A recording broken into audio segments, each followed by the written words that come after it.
अच्छा, तो अब जो फार्मूला हमने देखना है वो है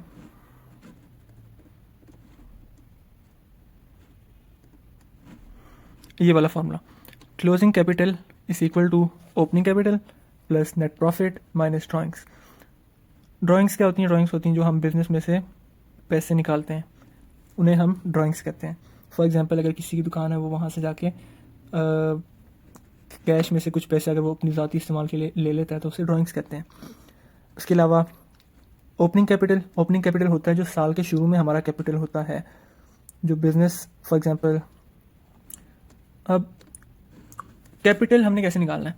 कैपिटल हम निकालते हैं अकाउंटिंग इक्वेशन से। ये हमारे पास अकाउंटिंग इक्वेशन है।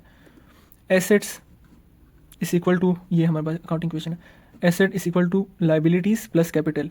तो लाइबिलिटीज़ वो होती हैं जो हमने पे करनी होती हैं, जो हमारे पास उधार होता है। एसेट्स जो हमारे पास, जाहिर सी बात है, एसेट्स होते हैं। कैपिटल जो हमारे पास ओनर्स इक्विटी होती है, वो हमारा कैपिटल होता है। तो कैपिटल हम कैसे निकालते हैं? अब कैपिटल को निकालने के लिए ना, हमें कैपिटल को दूसरी साइड पे लेकर जाना पड़ेगा, एसेट्स इस साइड पे आ जाएंगे। तो कैपिटल स्टॉक का फॉर्मूला हो जाता है assets minus liabilities. Capital stock is equal to assets minus liabilities. ये हमारा कैपिटल स्टॉक का फॉर्मूला है, और यही स्टार्टिंग कैपिटल और एंडिंग कैपिटल। अब स्टार्टिंग कैपिटल हम निकालेंगे कैसे?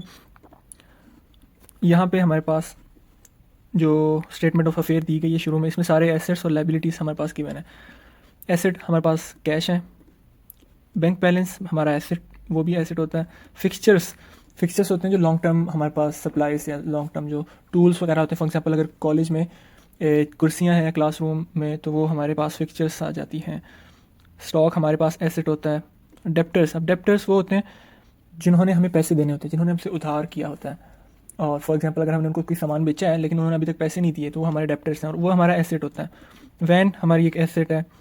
अब क्रेडिटर्स क्या होते हैं? फॉर एग्जांपल, अगर हमने किसी से सामान लिया है, तो जिससे हमने सामान लिया वो हमारा क्रेडिटर है और हमने उसे पे करना है, और हम उसे पे करेंगे। हमने उससे सामान तो ले लिया लेकिन अभी तक पे नहीं किया, तो वो हमारा क्रेडिटर है और ये हमारी लाइबिलिटी होती है। अब हमारे अकाउंटिंग इक्वेशन को देखते हुए हम एसेट्स में से, सारे एसेट्स जो है ना, उसमें से लाइबिलिटी को माइनस कर देंगे, तो हमारे पास कैपिटल स्टॉक आ जाएगा। तो स्टार्टिंग कैपिटल स्टॉक जो हमने निकालना है, ओपनिंग कैपिटल, वो कैसे निकालेंगे? सारे हमने एसेट्स यहाँ पे लिख दिए, जितने भी मैंने वहाँ पे बोला था, जिनको ग्रीन हाईलाइट किया हुआ है, वो सारे हमारे एसेट्स हैं। ये सारे एसेट्स थे, इनको हमने लिख लिया। माइनस करेंगे इसमें से लाइबिलिटी को। अब हमारे पास लाइबिलिटी 12,700 थी और एसेट्स हमारे पास इतने थे, तो हमारे पास कैपिटल, स्टार्टिंग कैपिटल आ गया 46,000। उसके बाद हम इक्वेशन में देखते हैं कि हमारे पास ओपनिंग कैपिटल तो आ गया, नेट प्रॉफिट निकाला हमने, प्लस ड्राइंग्स। अब ड्राइंग्स कहाँ से देखेंगे? हम क्वेश्चन में चलते हैं, तो क्वेश्चन आगे पढ़ते हैं। During the year his drawings amounted to 32,000। Drawings भी हमें यहाँ पे मिल गई। 32,000 की हमारी ड्राइंग्स हैं, ये हमने यानी कि बिज़नेस में से पैसे निकाले हैं। और winning from the lottery of 7600 were put into the business. ये पैसे जो है ना, ये हमने बिज़नेस के अंदर दोबारा से इन्वेस्ट किए हैं, तो वो 7600 की हमने इन्वेस्टमेंट की है। और extra fixtures were bought for 900। 900 रुपये के हमने एक्स्ट्रा फिक्चर्स ले लिए, तो वो हमारे पास 900 के हैं। अब एट 31 अगस्त, अब ये जो पार्ट है ना, ये हमें उन्होंने नीचे साल के एंड पे जो हमारे पास एसेट्स और लाइबिलिटीज़ है ना, ये वो हमें उन्होंने बताया हुआ है। हमारे पास एसेट्स और लाइबिलिटीज़। अब साल के एंड पे ना हमने क्लोजिंग कैपिटल निकालना है, तो उसकी क्लोजिंग कैपिटल साल के एंड का होता है।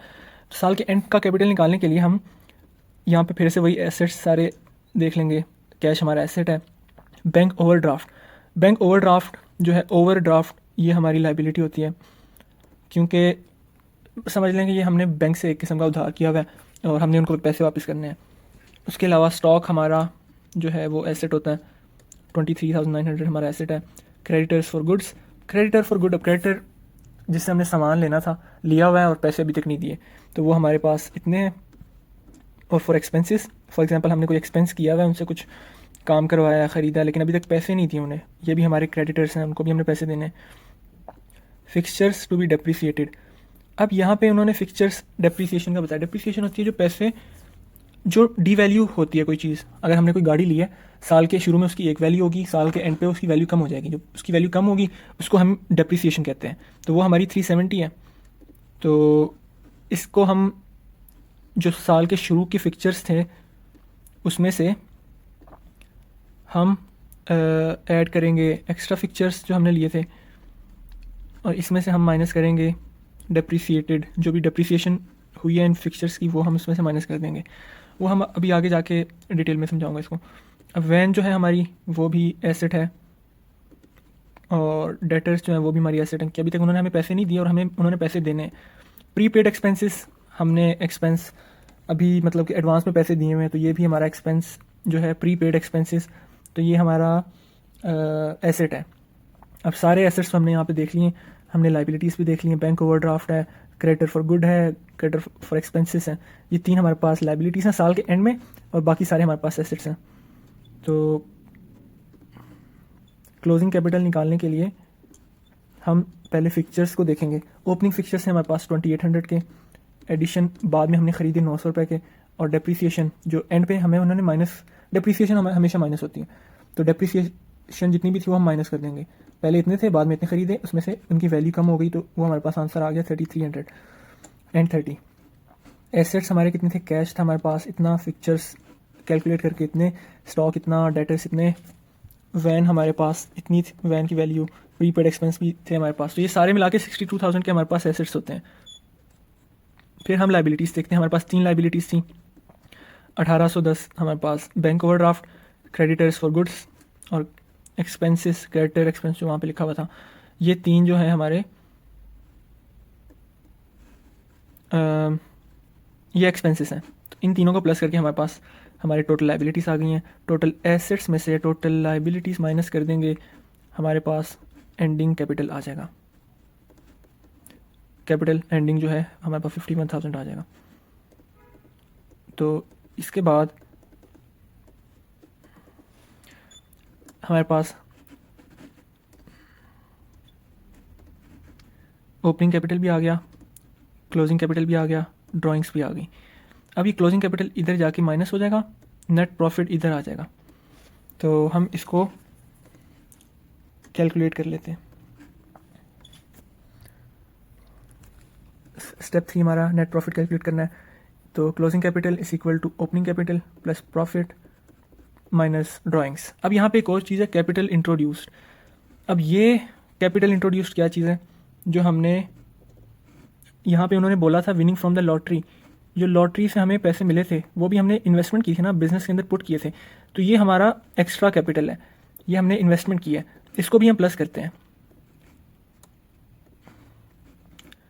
तो वैसे वो इक्वेशन इन चार चीज़ों की बनती है, लेकिन जब हमारे पास कैपिटल इंट्रोड्यूस्ड आ जाता है, इन्वेस्टमेंट आ जाती है, तो फिर हम उसको भी इसमें शामिल करते हैं, तो ये भी हमारे पास ऐड हो जाएगा।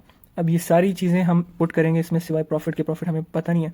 तो उसके बाद हम प्रॉफिट को इधर ले जाएंगे और ये क्लोजिंग कैपिटल को इधर ले आएंगे, इन सारों को कैलकुलेट करेंगे, हमारे पास फाइनल आंसर आ जाएगा 29,480 हमारे पास प्रॉफिट आ गया। तो यही उन्होंने हमसे पूछा हुआ था। तो आज के लिए बस इतना ही। अल्लाह हाफिज़।